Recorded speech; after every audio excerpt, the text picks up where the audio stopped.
Maka bangkitlah dari tempat tidur kita. Ayo tinggalkan semua rasa sakit kita. Jadikan setiap detik kita adalah bermanfaat buat orang lain. Bantu orang lain semampu kita. Karena kebanyakan dari kita hanya tertidur di rumah saja, kemudian bermalas-malasan atau bahkan hanya mengerang-ngerang kesakitan saja. Maka yuk kita mengadu kepada Allah atas rasa sakit kita. Tapi ketika bertemu dengan manusia lain, tersenyumlah di hadapan orang lain. Tampakkan, tunjukkan bahwa kita kuat di hadapan orang lain.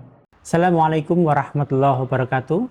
Para pemirsa sekalian, khususnya teman-teman penyintas autoimun dimanapun berada, di momen Syawal ini tidak lupa saya mengucapkan selamat Hari Raya Idul Fitri 1446 Hijriah. Taqabbalallahu minna wa minkum. Semoga Allah menerima seluruh amal ibadah kita di bulan Ramadan kemarin.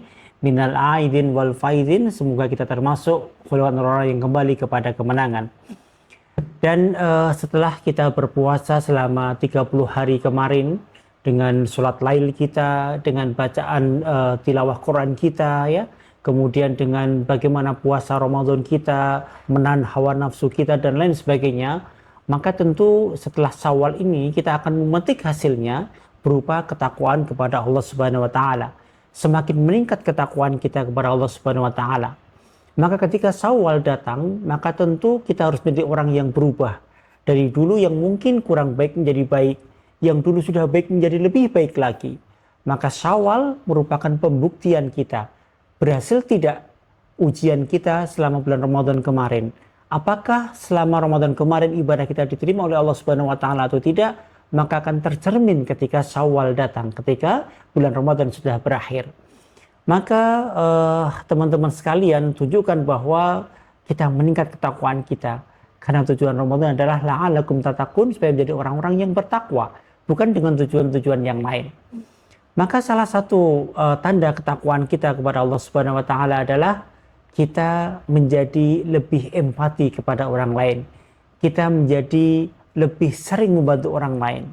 Kita menjadi orang yang lebih bermanfaat dibandingkan dengan dulu sebelum Ramadan. Maka saya perlu tekankan betul kepada teman-teman semua, ayo jangan kita terhanyut dengan penyakit kita, jangan kita terbius dengan rasa sakit kita, sehingga kita hanya di rumah saja, tidak pernah keluar rumah, apalagi bermanfaat buat orang lain, apalagi berbuat baik kepada orang lain. Maka mulai sekarang di bulan Syawal ini, ayo kita mulai perbaiki dari nol lagi, jadikan diri kita orang yang bermanfaat buat orang lain. Karena Rasulullah SAW bersabda bahwa sebaik-baik kita adalah orang yang paling bermanfaat buat orang lain. Maka ayo bangun dari rasa sakit kita. Ayo bangkit dari keterpurukan kita. Jadikan diri kita menjadi orang yang bermanfaat buat orang lain. Jadikan setiap detik hidup kita, setiap detik sisa hidup ini hanya untuk bermanfaat buat orang lain. Dan tentu bermanfaat dengan semampu kita. Mungkin kita hanya mampu bermanfaat dengan sedikit memberikan pengetahuan kepada orang lain, lakukan. Mungkin kita bermanfaat buat suami kita, lakukan. Mungkin kita hanya bisa bermanfaat buat anak-anak kita, maka lakukan itu. Maka bangkitlah dari tempat tidur kita. Ayo tinggalkan semua rasa sakit kita. Jadikan setiap detik kita adalah bermanfaat buat orang lain. Dan kita semua tidak tahu kapan nanti Allah akan memanggil kita. Tetapi kita niatkan dari sekarang, sisa hidup ini jadikan hanya untuk kemaslahatan orang lain.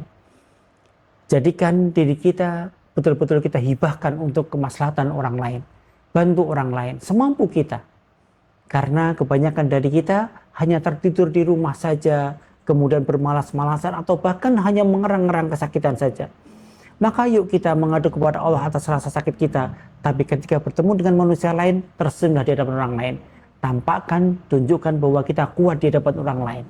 Walaupun pada malam hari kita menangis kepada Allah, tapi ketika siang hari kita bercampur dengan orang lain, kita berinteraksi dengan orang lain, tunjukkan bahwa kita kuat, tunjukkan bahwa kita mampu mengatasi semua permasalahan, terutama rasa sakit kita. Dan kemudian sedikit demi sedikit, gunakan sisa-sisa tenaga kita hanya untuk kemaslahatan orang lain.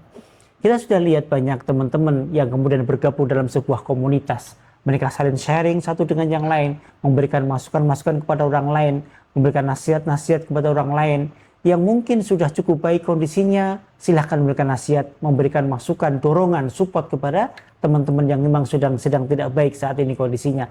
Itu sudah merupakan kemaslahatan buat orang lain.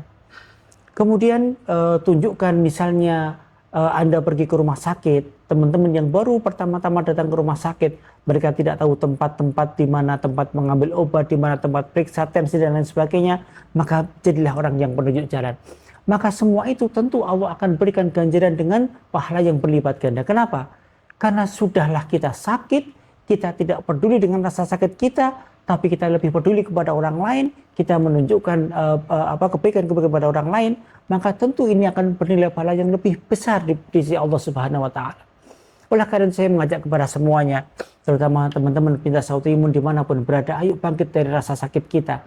Jangan hanya kita tergeletak di atas tempat tidur, maka bangkitlah, berinteraksilah kepada orang lain, berbuat baiklah kepada orang lain, maka kita akan mendapatkan pahala, dan juga insya Allah itu semua akan mendatangkan kesembuhan atas penyakit kita. Fa insya Allah.